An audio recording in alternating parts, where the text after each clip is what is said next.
Debbie's been an equine physical therapist for over 40 years. And the first time I heard that, Debbie, I didn't know horses had physical therapists. So that was new to me. She's had the privilege of being around Olympic teams and working with some of the Olympic teams in competition. And over 25 years around the thoroughbred racing industry. Took her all over the place. I'm sure she could tell us a lot of stories about what she encountered there. But the fact of the matter is, for as far as people I know, there is no one I know that has a deeper knowledge than Debbie does when it comes to horses, the physical strains that horses are under, and what she's been able to accomplish. So Debbie, it's my pleasure to have you on here. I'm excited for you to get to share. So we'll tell everybody briefly, what does a physical therapist do for horses? Oh, well, if you just kind of think about what a person has done, a lot of times it's, for me, it's prevention. When you're at the track, yeah, things do happen. Most of the rehab doesn't really happen there. They go off to different facilities. So my job, if when I was at the racetrack or at an event, was to keep them healthy and try and prevent injuries. And there's a lot of ways we can do that. 40 years ago, we weren't recognized as anything. I was one of the pioneers. It was like, you were crazy and you had to use your hands. And so you'd have to do a lot of work for free. You could show people how they could, increase their stride with just manipulating muscles, and they'd put you to the test, and they'd rake the shed row down and have them walk, and then you work on them and have them walk. Oh my gosh, this has got another 6 or 7 inches. So back then it was, you were the crazy person, and I kind of got used to being called that. But it's a real industry now, and it's massive. Wow. Wow. And so what are some of the issues? I mean, being around thoroughbreds and the Olympic teams, what are the common issues that horses face? Whether it's competition horses, I know it's probably unique to each one, but what's some of the common things that horses face? Well, it's always great if horses, get to be outside. Competition horses don't. That's probably one of the biggest struggles you have with a competitive horse. There are industries like jumpers where they turn them out at night, and that's awesome. But race horses, you can't put them in the field together. That just doesn't work for that industry. So you're dealing with an animal that probably gets out of the stall 22, 23 hours a day. Stays in the stall 22, 23 hours a day. So you're having to deal with that lack of circulation, which causes, legs to blow up, and they get grumpy. And, if their feet hurt, there's certain things that you're going to have to do for that. So a competition horse is a little more difficult to take care of than that great guy that's getting to sit out in a field and get ridden maybe once every 4 or 5 days versus going 2 miles, 3 miles every morning. Yeah. Yeah. And so we know that there's some common threads with horses as far as things that they're susceptible to. And you were introduced to NRF2 activation about 8.5 years ago. And what did you learn, about oxidative? Did you know about oxidative stress and its role with horses? What have you learned over the last 8.5 years when it comes to this NRF2 pathway and oxidative stress and how that relates to horses? I just really dug in. I knew what oxidative stress was back when I learned it was called, free radical damage. So I had to research everything because I didn't believe anything. A complete stranger showed this to me. He had no idea that I was searching for something. But when he told me that, and he showed me the video and it said that it could reduce oxidative stress by 40%, I thought that can't be, because we know that leads to every illness. That's what I deal with all these horses. Why don't I know about this? Because it's new. That's why. At some point, things are new. But I just couldn't believe that this was true. And when I finally figured out it was true, it took me 12 hours sitting on a computer trying to disprove everything first. I got in the next day, and I got horses on it right away because I knew what it was going to do for them. So what did you start to experience? Did you have the trial and error dosage? What did you do? Did you give them 1 tablet, 2 tablets? What did you experience? What were some of the things you noticed? I wanted to start with 1 because I wanted it was a trial thing for me. It was like, okay, what can 1 do for this 1,200, 1,400 pound animal? And we saw a lot of changes, a lot of behavior changes, which is great because, when they don't feel good, they let you know. It's not like a person sucking it up or going to take an aspirin. So what was great is we were able to, really see their behavior change, which was massive for me. We saw, a lot of physical changes too. I had one of my horses that I was going to have to put down. He's still here 8.5 years later. Wow. That was pretty amazing. That was my first horse that I put it on. Overnighted it to him from Florida. I was up in New York and I had the caretaker give it to him. And he had some serious issues. If you can't sweat, that's tough when you're in Florida. And I had 7 years of throwing the book at him, acupuncture, Chinese herbs, fans, blowers, misters, you name it. And I said, I'm not going to let him go through another summer. And so my first bottle got overnighted to him. And when I got the call that all the paraphernalia that he had to deal with was gone, but except a box fan for him, just like everybody else, that was massive. Wow. So what happens when a horse can't sweat? Well, they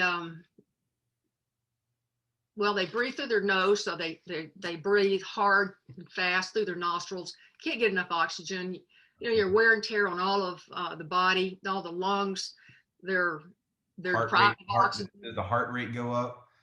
Heart rate goes up. It's just a really bad spot to be in. I can't think of just a couple things that could be worse. And I'd already done everything that I knew. And so it was massive to see him here 8 years later, being happy, feels good, loves to get down and roll, loves his peppermints. Life is good for the boy, Yeah. And he's 25. Yeah. Yeah. And so why do you think every horse should every horse be on Nerve 2 activation? Should every horse take it? Why do you think what's the biggest reason why? Yes and yes. Even really young horses, it depends on, they go through a lot of stress in their life too, being young, being weaned, moving around to different farms and locations. They go to horse sales. They move into, they go from their nice little comfortable spot to, say, a horse sale. They get shipped up 15 hours to Kentucky. They don't know anybody. They don't know they're humans. Everything is different. And I have a number of people that have horses that go to the sales on this, and it really helps horses settle. That was one of the things that I did some testing on was horses that just are really high strung and flighty. We can do a lot of things by activating Nerve 2. Sounds like some humans I know, high strung and flighty. That's what made me look at it. So you did a lot of research. There's a lot of people watching this that really don't know. Can you give us a real quick overview of what's going on with Nerve 2 activation? Like how's it reducing oxidative stress? A lot of people watching don't know. Well, we all have it. It's not going away. All of the mammals have it. And that's why I wanted to put them on it. And oxidative stress leads to every major illness that we have today. And it doesn't matter if it's for humans or if it's for our horses or our dogs. The older they get, the more damage they have. Western medicine calls it aging and says there's nothing you can do about it. But that was key for me when I realized that this was real and we could reduce the cell damage that our animals have. And by doing that, we're going to give them a much higher quality of life. So how's it different than a supplement? Because I know with the amount of money spent on horses, there has to be a lot of supplements out there. How's this different than a supplement? Well, a supplement is just supplementing the body. I mean, if we're guessing at, we're not getting enough of whatever it is, but we're guessing at it. And there is, it's a multi-billion-dollar business, the supplementation world for horses. And most of it doesn't work. There's a few things that work, but it's not the majority. So when we have something on our hands that has science behind it, and the fact that when we take an NRF2 activator, we're not guessing at the amount that we need. The body is producing what we need. And that's, I think, a real huge key. I did want to talk, you mentioned about dosing. Yeah. I did start with one with every horse because I wanted to see what it would do. If they are way older, it's kind of like horses are for every year of a human life, it's 7 years for a horse. So my 25-year-old is like 175. So guess what? He gets two.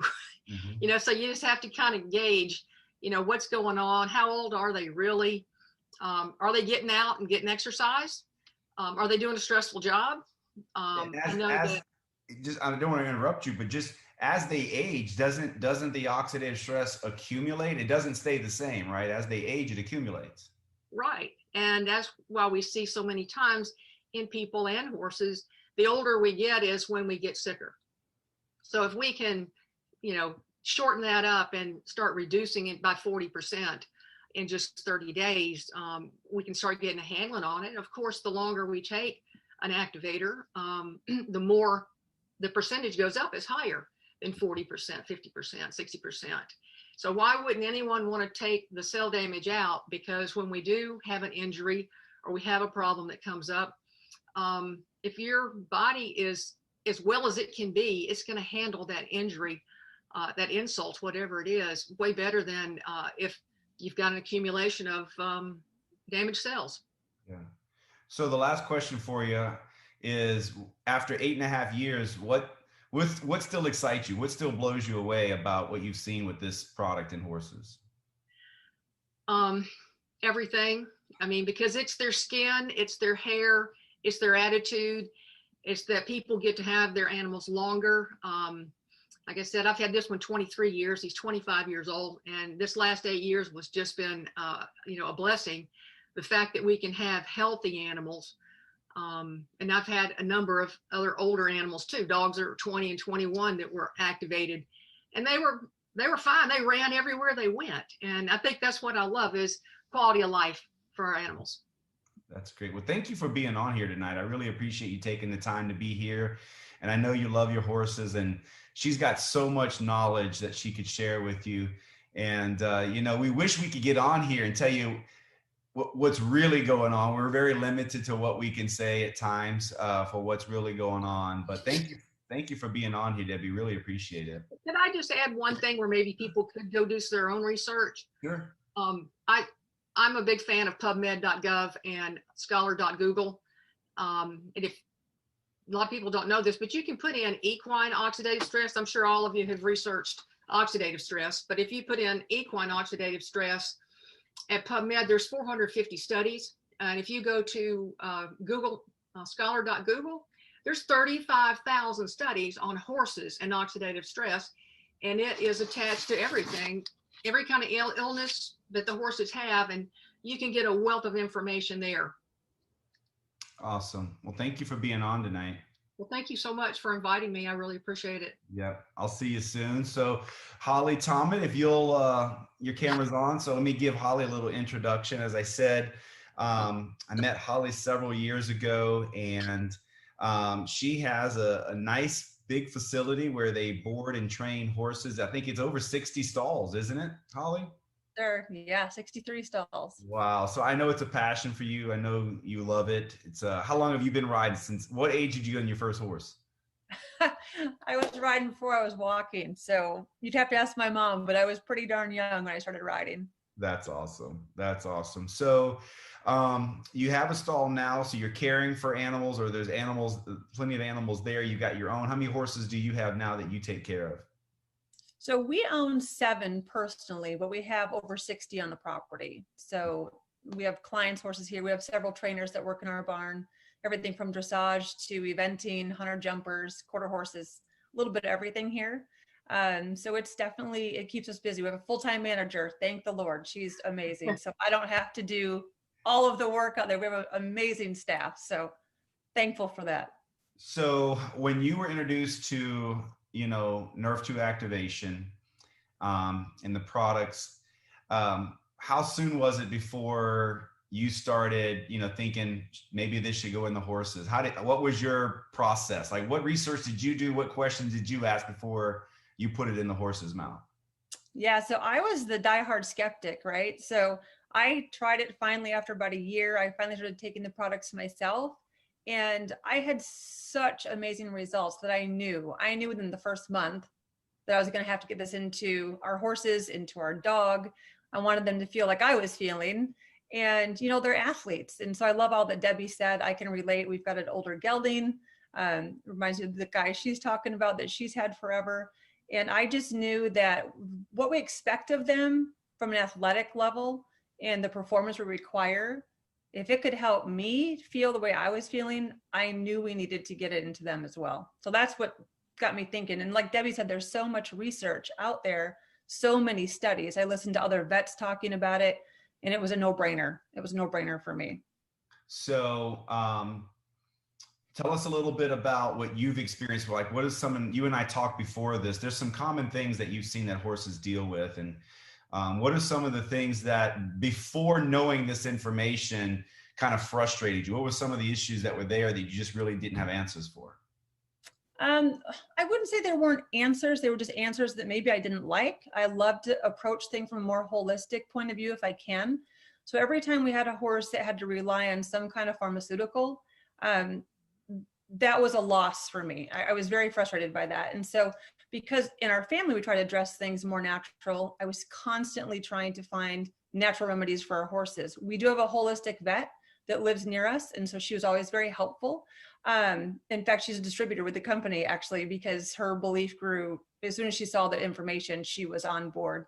But you know, we have just joint pain and behavior issues, ulcers, colic, horses that had to live on having their joints injected, daily doses of pain meds. You know, those come with side effects. So that's not sticking a needle in a joint once a year, twice a year, 3 times a year is not optimal. And so if we could avoid it, which now thankfully we've been able to with several horses now for years, for a couple years, which has been amazing. What's some of the things that with your own personal horses? I mean, you know your horses better than anybody. So what's some of the things that you've been able to see once they started taking the product?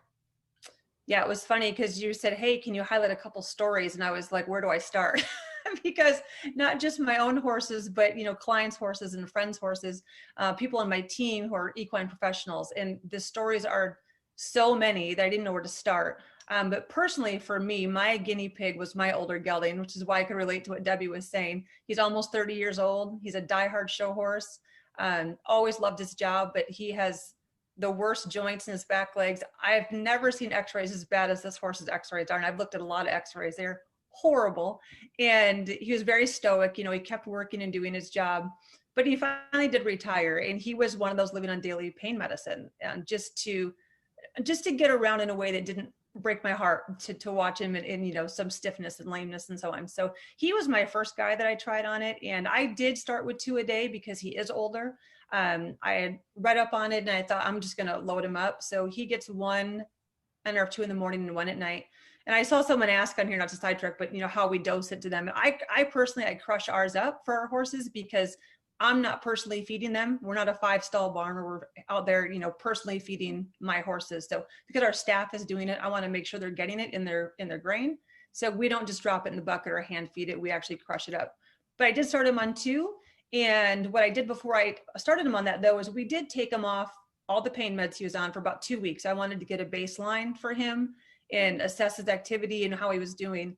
And, you know, he was okay, but you could tell that he was no longer on his meds. And I would say within probably 2 weeks, I remember I made a video of him. I was in our golf cart on the farm and I was kind of ponying him next to the cart. You know, he's almost 30 years old and he just starts loping next to the golf cart and tossing his head. And I was like, I put it on Facebook. I was like, wow, this is activation right here. Like it blew my mind because I hadn't seen him feel that good in a really long time. And that was without any pharmaceuticals. That was just with the NRF2. He's been going now for 2 years like that. So that was amazing. That's awesome. I know we talked a little bit earlier about some specific issues that you've seen that horses have to deal with. And I reached out to the compliance department to see if we could talk about some of them. So I know there's some joints that some of the horses have issues with. And so what have you seen the product do for some of those horses? Yeah, so we had, you know, a mare in the barn, a client's horse who had to have her hocks injected twice a year. Very typical for a show horse. That's one of the joints that just tends to get a lot of wear and tear. And they started her on just the NRF2. And that was 2 years ago. And they've never injected her since. They couldn't believe it because it was just a routine. Every 6 months, she had her hocks injected. And she's a quarter horse. She does Western pleasure and all different kinds of events. And she's still on it. They will not take her off it. They've had so much success. The other thing is like metabolic issues. So I've had a couple horses. One is my sister's, one is another client's, and metabolic issues where they don't shed their hair coat. They just don't thrive well at all. And within weeks, hair coats are shedding, joint pain is lessened. And that alone was for my sister's pony. It was for my niece's pony, actually. And she's little, so she just gets one pill a day and she thrives on one pill a day and no other meds. So there are pharmaceuticals for this condition, and they haven't had to go back on them. Both horses have been off it. So yeah, mostly it's joint pain. We had, can I tell you one more story that actually like kind of blew my mind? Sure. And again, this wasn't in my barn. This was a friend of mine, but there was a 3-year-old horse off the track, a racehorse, and they had found a mass in his hip area internally. And the vets wanted to put him down. He was what we call 3-legged lame. For us horse people, we know what that means. And he was in a pretty bad state. And the vets just put him on some meds. Nothing was working. He had that internal mass, and the owners didn't want to put him down. Nothing was working, but they decided to try the NRF2 because the owner of the barn, another friend of mine, had huge success with other horses. So she knew, she said, let's at least try this. And that horse, he was, I'm looking at some notes here because I had a timeline for it. After 2 weeks, the horse was able to walk, what we would call sound. I mean, not visibly lame anymore. And it was 3 weeks later, the mass actually started to shrink, and it actually traveled through his body a little bit. It ended up coming out externally in the groin area, kind of as an abscess. And that horse recovered and was actually back on the track. I think it was in like 6 weeks. Wow. And that was a case where the vets had kind of, I love our vets, but I mean, they didn't know what else to do for him. Yeah. And he was in so much pain. And the fact that he made such a quick turn on recovery and went back to work as a 3-year-old on the track was pretty remarkable. Yeah, that's insane. So you ladies both have been around horses 30, 40 years or so. In all of that time, was there ever anything, this is an open question for both of you as we close up the presentation tonight, this information. Is this, in your opinion, like the biggest breakthrough you've seen for horses prior to? Absolutely. Yeah. So many different things. And Debbie, you've seen it all. Like at your level with the thoroughbreds, I mean, you guys raced, I think, at the highest level, right? Are we talking like the big races? Breeders' Cup, Kentucky Derby. The big races, like I don't know a bigger race. I mean, I may be in the dark, but anyway, the big races. And this is the biggest breakthrough you've seen for horses. It's just incredible. That's why it was so hard for me to believe it. And also a part of it was my fault. I mean, just why don't I know about it? Because I kind of pioneered a lot of different therapies, and it was like, why don't I know about this? And when you realized that this was real, you knew this is the biggest thing you've ever seen. And you feel the same way, Holly?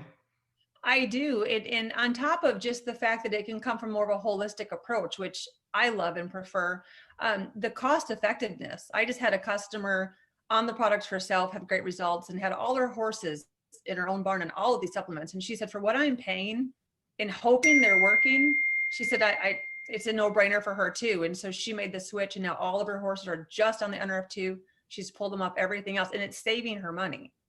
So yeah, for those of you that don't know, in the United States, one bottle, 30 tablets is $49. And that's with the shipping.